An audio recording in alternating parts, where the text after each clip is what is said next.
BJP को बहुत तकलीफ हो रही थी कि कांग्रेस ने इतने दिन से मुख्यमंत्री क्यों घोषित नहीं किया। केरल को लेकर हापाधापी क्यों मची हुई थी। बीजेपी शायद अपना रिकॉर्ड भूल गई कि महाराष्ट्र में जब पहली बार देवेंद्र फडणवीस को मुख्यमंत्री बनाना था तो 12 दिन से ज़्यादा लिए थे, और जब दिल्ली में रेखा गुप्ता को मुख्यमंत्री बनाना था तब भी 12 या 14 दिन लिए थे। पार्टी का अपना मैटर होता है। 3 दावेदार थे, हर पार्टी में मुख्यमंत्री के दावेदार होते हैं। ये कोई पर्ची सिस्टम वाली पार्टी नहीं है। जहां पर्ची सिस्टम वाली पार्टी होती है वहां तो आप एक दिन क्या 1 घंटे में भी फैसला ले सकते हैं, 1 महीने में भी ले सकते हैं, पर्ची से ही तो निकलना है नाम। लेकिन जहां डेमोक्रेटिक सिस्टम से, लोकतांत्रिक सिस्टम से मुख्यमंत्री चुना जाता है ना, तो वहां ऐसा ही होता है जैसा कांग्रेस में हो। और आज जब अल्टीमेटली फाइनल डिसीजन हुआ तो वही हुआ जो होना चाहिए था, यानी प्रदेश को मिला जनता का मुख्यमंत्री, ना कि पर्ची वाला मुख्यमंत्री।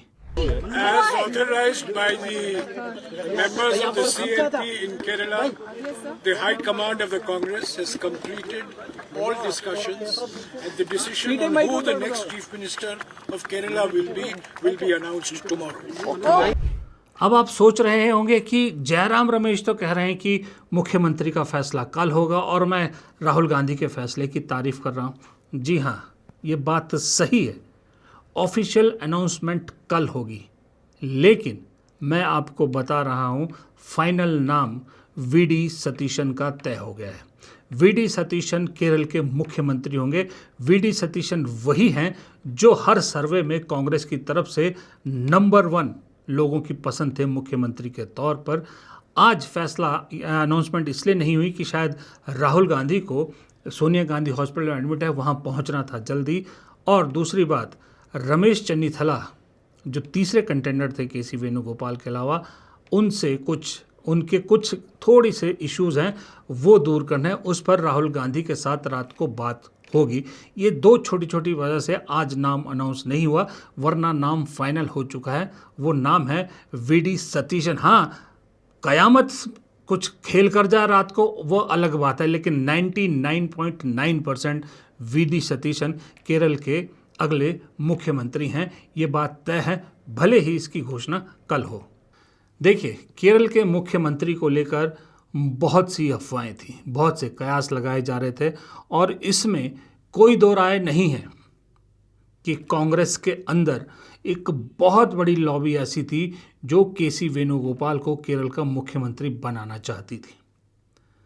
और ऊपर से एडवांटेज ये था कि केसी वेणुगोपाल राहुल गांधी के नज़दीकी हैं, तो 100 में से 90 लोग मान के चल रहे थे कि केसी वेणुगोपाल को मुख्यमंत्री बनने से कोई नहीं रोकता। खासकर जब विधायकों के साथ जो ऑब्जर्वर्स की मीटिंग हुई, उसके बाद जिस तरह से उनके जो नाम लीक हुए, उसके बाद लग रहा था कि केसी वेणुगोपाल फ्रंट रनर है।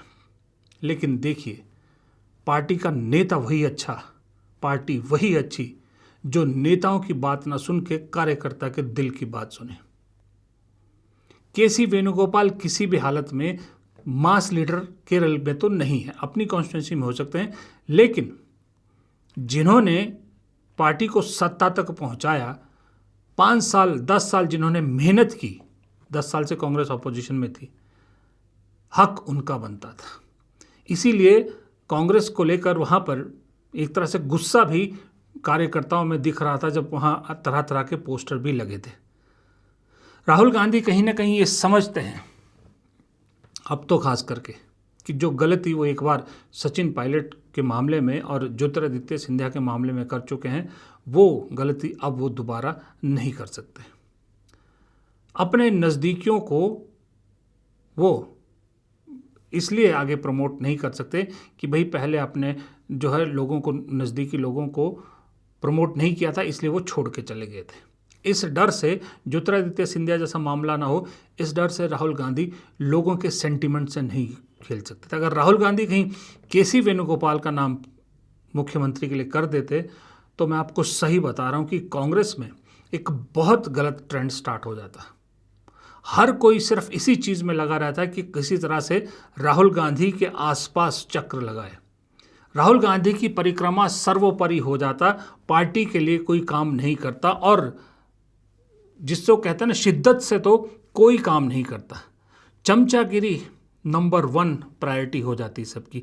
लेकिन राहुल गांधी ने अपने सबसे करीबी को मुख्यमंत्री की कुर्सी पर ना बिठाकर जो वहाँ के लोगों की पसंद है उस शख्स को बिठाकर एक मैसेज पूरे देश में कांग्रेस कार्यकर्ता को दिया है कि मैं सिर्फ कहता नहीं हूँ कि कार्यकर्ता सर्वोपरि है, करता भी हूँ। आपको उनका पंजाब का वो भाषण नहीं भूलना चाहिए जब उन्होंने कहा था स्ट्रिक्ट उसमें कि नेता लोग सुधर जाएं, पार्टी के गुटबाजी को छोड़ दें, वरना मंच पे बैठे लोगों को कार्यकर्ता की जगह बैठा दूंगा और कार्यकर्ता मंच पर होंगे। वो सिर्फ कहने की बात नहीं थी, इस एक फैसले ने दिखा दिया कि वो उस रास्ते पर चलने को भी तैयार हैं। जाहिर सी बात है, दिल्ली में जो लॉबी केसी वेणुगोपाल को केरल भेजना चाहती थी वो मायूस है, क्योंकि उस लॉबी में 2 तरह के लोग हैं, ये भी किसी से नहीं छुपा। एक वो हैं जो केसी वेणुगोपाल के नज़दीकी हैं, जो केसी वेणुगोपाल के संगठन महामंत्री रहते हुए बहुत मलाई खाई है जिन्होंने, और दूसरे वो हैं जो केसी वेणुगोपाल के संगठन महासचिव होने की वजह से परेशान हैं, जिन्हें लगता है कि संगठन महासचिव की ड्यूटीज़ जो है वो केसी वेणुगोपाल पूरी तरह से नहीं निभाते, और वक्त भी बहुत ज़्यादा हो गया, 5 साल का कार्यकाल 7 साल हो चुके हैं, लेकिन केसी वेणुगोपाल अभी भी संगठन महासचिव बने। लोगों को लगता है कि संगठन महासचिव को जो काम करना चाहिए था केसी वेणुगोपाल उसके अलावा बाकी सब काम करते, बल्कि इनफैक्ट सब काम भी नहीं करते, सिर्फ राहुल गांधी की परछाई बनकर उनके साथ साथ चलने के अलावा कुछ नहीं करते। संगठन को लेकर उनका कंट्रीब्यूशन 0 है, लेकिन पद है संगठन महामंत्री। तो ऐसे लोग भी चाहते थे कि केसी वेणुगोपाल दिल्ली से निकले, जाके केरल में जाके सेटल हो, पार्टी का छुटकारा हो उनसे और पार्टी कोई सही आदमी को संगठन महासचिव के पद पर बिठाए। ये भी सोच थी, और ऐसा नहीं है कि ये सोच राहुल गांधी तक नहीं पहुंची थी।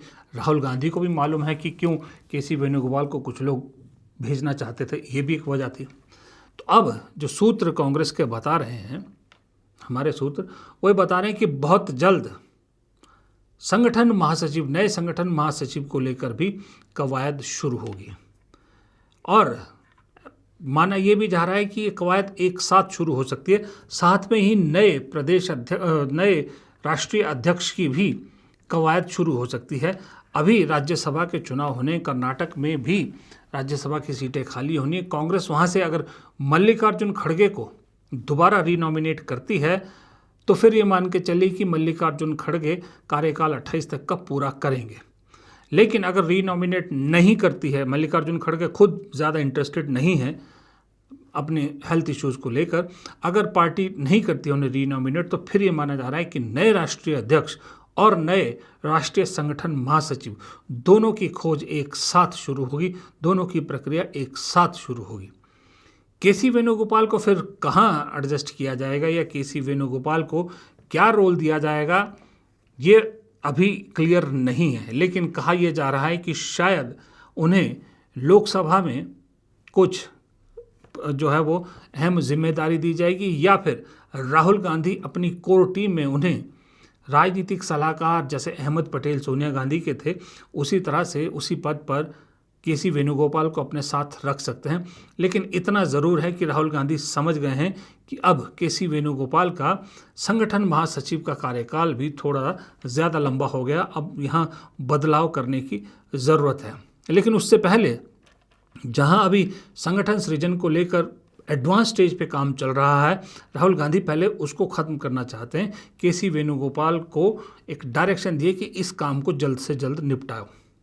अब एक सवाल ये भी उठता है कि केसी वेणुगोपाल मान कैसे गए कि भाई वो मुख्यमंत्री नहीं बनेंगे। तो सीधी सी बात है, इसमें भी सारा रोल राहुल गांधी का था, क्योंकि मल्लिकार्जुन खड़गे जानते थे कि उनके कहने से केसी वेणुगोपाल मानने वाले नहीं हैं, उसका कुछ और मतलब ही निकाला जाएगा। इसलिए राहुल गांधी ने ये जिम्मेदारी ली और राहुल गांधी ने उन्हें एक ही चीज़ समझाई कि आप खुद तय कर लीजिए, पद बड़ा है या पार्टी। अब इसके आगे केसी वेणुगोपाल एक लफ्ज़ नहीं बोल पाए, और जाहिर सी बात है उन्होंने कहा पार्टी। तो फिर राहुल गांधी ने कहा अगर पद से बड़ी पार्टी है तो जो मेरा फैसला है वो मान लीजिए और मेरे साथ मेरी टीम में दिल्ली में रहकर पूरे देश में पार्टी को मजबूत करने के लिए मेरे साथ काम कीजिए। और केसी वेणुगोपाल ने कहा कि ये तो मैं हमेशा से तैयार हूँ, जब आप कहोगे, जैसे कहोगे, जिस रोल में कहोगे, मैं उस रोल में काम करने को तैयार हूँ। ये केसी वेणुगोपाल ने बहुत शानदार बात कही है। अब मुझे मालूम है कमेंट बॉक्स में कुछ कहेंगे कि हाँ तू भी उसी मीटिंग में था ना, राहुल गांधी को तूने ही तो लिख के दिया था ना, तू ही तो राहुल गांधी का स्पीच राइटर है, ऐसे ऐसे कमेंट भी करेंगे। आपको आपकी सोच मुबारक। आपको लगता है 28 साल हमने वही पत्रकारिता की है जो अभी गोदी चैनल वाले पत्रकार कर रहे हैं, आपको लगता है पत्रकार सारे वैसे ही होते हैं, तो फिर आपकी सोच आप ही को मुबारक। जो सही पत्रकार हैं उनके जो सोर्सेज होते हैं ना, उसी तरह से होते हैं जैसे पुलिस के सोर्सेज होते हैं, वो हमेशा काम करते हैं और हर जगह होते हैं। तो हमें भी अपने सोर्सेज पर भरोसा है। रही बात पत्रकारिता की, तो गोदी पत्रकार तो आज देख ही रहे हैं आप क्या कर रहे हैं। मोदी जी ने 2 गाड़ियों का काफिला दिखाया कि मोदी जी 2 गाड़ियों के काफिले में आ गए, तो पूरी गोदी मीडिया उसी को सजाने संवारने में और उसके गुणगान में लग गई। अपीलें कर रहे हैं, बताइए, गोदी चैनल अपीलें कर रहे हैं, गोदी एंकर अपीलें कर रहे हैं कि नहीं मोदी जी आपको ऐसा नहीं करना चाहिए। हमेशा एग्जाम्पल सेट करते हैं लेकिन हर बार ये सही नहीं होता, प्रोटोकॉल, एसपीजी, ये वो सो।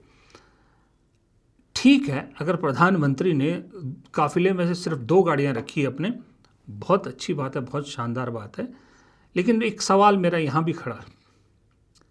पहली बात तो प्रधानमंत्री का 2 गाड़ियों का काफिला है, तो ये नई एजेंसी जिसने ये रिकॉर्ड किया, जिसने भी रिकॉर्ड किया, उन्हें कैसे मालूम, उनका कैमरा कहाँ से वहाँ पहुँच गया।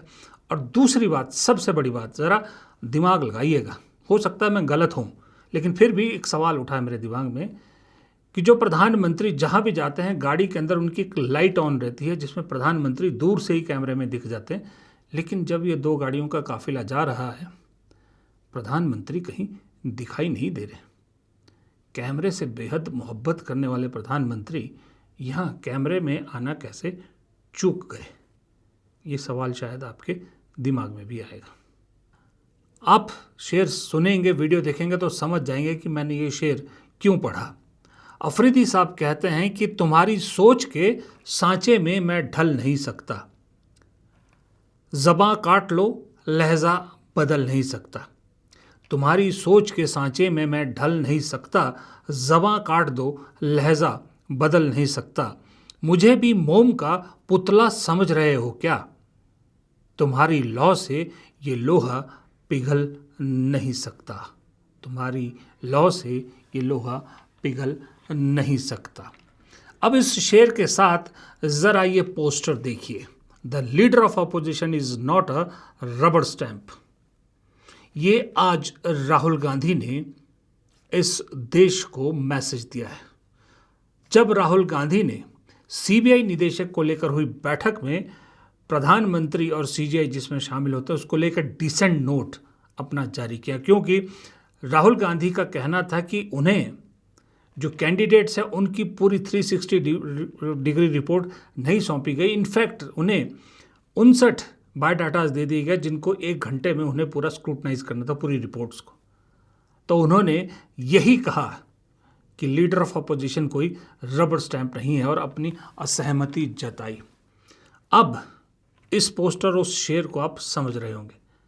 और आज इसीलिए मुझे राहुल गांधी को सिर्फ इसलिए नहीं, एक और बड़ा फैसला, इन दोनों फैसलों की वजह से राहुल गांधी को शाबाशी देने का दिल कर रहा है कि हाँ, शाबाश राहुल गांधी, ऐसा ही फैसला होना चाहिए एक कांग्रेस जैसी बड़ी पार्टी के बड़े नेता का।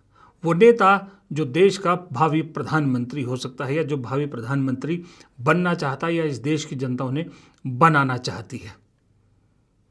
ऐसे नेता को ऐसे डिसीजन ही लेने चाहिए। लीडर ऑफ अपोजिशन का स्टैंड काबिले तारीफ, क्योंकि एक माहौल बना के छोड़ दिया गया है। हमारी प्रीमियम एजेंसीज के जितने मुखिया होते हैं उनका जो चुनाव होता है उसको लेकर लीडर ऑफ अपोजिशन को शामिल किया जाता है, लेकिन एक रबर स्टैंप के ज़रिए उनकी उतनी ही औकात उन्हें दिखाई जाती है। लेकिन शायद सरकार भूल गई कि लीडर ऑफ अपोजिशन जो इस वक्त हैं उसका नाम राहुल गांधी है। जब उनकी पार्टी के 90% लोग झुक गए, डर गए, बिक गए, वो अकेला शख्स है पूरे देश में अक्रॉस द पार्टी जो ना झुका, ना डरा और ना सहमा। उसे रबर स्टैम्प समझने की गलती कैसे की। फिलहाल इस वीडियो में इतना ही। वीडियो पसंद आए तो लाइक कीजिएगा, शेयर कीजिएगा, कमेंट बॉक्स में अपनी राय आप भी ज़रूर दीजिएगा और चैनल को सब्सक्राइब करना मत भूलिएगा। नमस्कार।